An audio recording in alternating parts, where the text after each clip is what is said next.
हकीम doctor Khurram लतीफ़ उम्मीद करता हूँ आप सब खैरियत से होंगे और मैं खुशामदीद कहता हूँ लोगों को जो मेरी इस वीडियो पे न्यू है। जैसा कि हाज़रीन नाज़रीन हमने जो है सर्दियों के लिहाज से कुछ टॉपिक का आगाज़ किया हुआ था। आज का जो टॉपिक है वो है अस्थमा। सबसे पहले तो मैं इसके साइन और सिम्टम बता दूँ। सांस का सही तरीके से ना आना, सांस का उखड़ना, फिर इसके अलावा ऐसे महसूस होना जैसे सांस बिल्कुल रुक रुक के आ रहा है या सांस बिल्कुल रुक चुका है।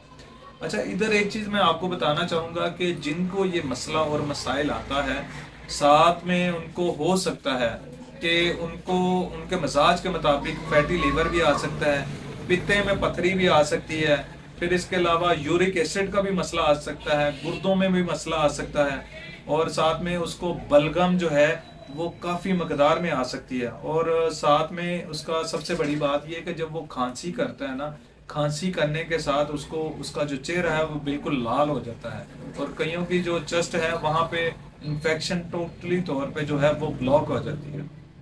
ये तो मैंने आपको बता दिया है कि ये इसके साथ जिसको अस्थमा का मसला होता है उसके साथ ये मसले मसाइल भी आ सकते हैं। अब उन सब के लिए बेहतरीन जो हल है वो उन्होंने करना ये है कि वो टोटली तौर पे फ्रिज की जितनी भी आइटम से, जिस तरह फल है वहां से अमूमन होता है कि हम फ्रिज से फल निकाला और खा लिया, इस तरह की चीज़ें जो है उनसे अवॉइड करें, बोतलों से अवॉइड करें।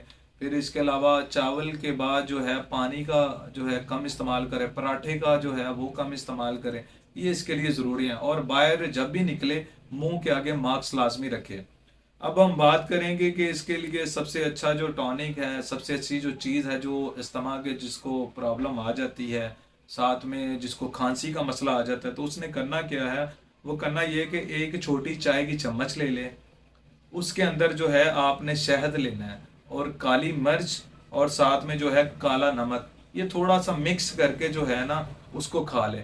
तो इंशाअल्लाह ज़वजल आप 3-4 दिन जब ये अमल करेंगे तो आपका ये जो मामला है वो बिल्कुल ठीक हो जाएगा।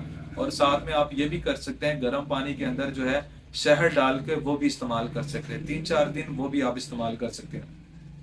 अच्छा, इधर एक चीज़ मैं आपको और बता दूं कि एक मैं आपको एक ऑयल बता देता हूं जिसके आप अगर मसाज करते हैं तो इंशाल्लाह वजल जो चेस्ट पे जो है ना आपको जो इन्फेक्शन है वो भी ठीक हो जाएगी। उसमें करना क्या है कि आपने 4 लहसुन की तुरियां लेनी है, उसको सरसों के तेल के अंदर जला देना है। जब वो अच्छे तरीके से जल जाए उसके बाद आपने क्या करना है, अपनी जो रिब्स है ना, ये सामने वाली फ्रंट पे जहाँ पे आपको महसूस हो रही है खांसी बलगम ज़्यादा है, वहां पे आपने उसको अच्छे तरीके से जो है ना मसाज करना है। मसाज करने के बाद आपने क्या करना है कि उसके फौरी बाद आपने जो है ना ऊपर या तो रज़ाई ले लें या कंबल ले लें या कोई जैकेट पहन लें ताकि जो है आपको हवा ना लगे।